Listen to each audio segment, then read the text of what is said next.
Yan, ito yung Texas na best in rock clasping. So may award po siya.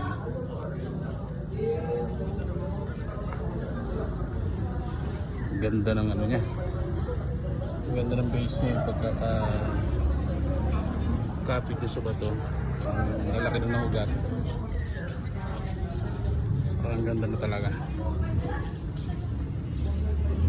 Sakto lang yung kanyang pad.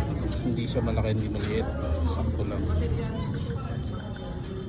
Ito yung nanalo ng best in rock clasping. Yan. Ikutan natin ha. Ikot.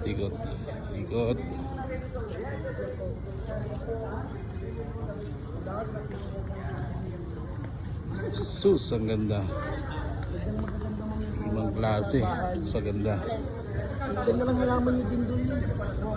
May mga kamuning din po kayo.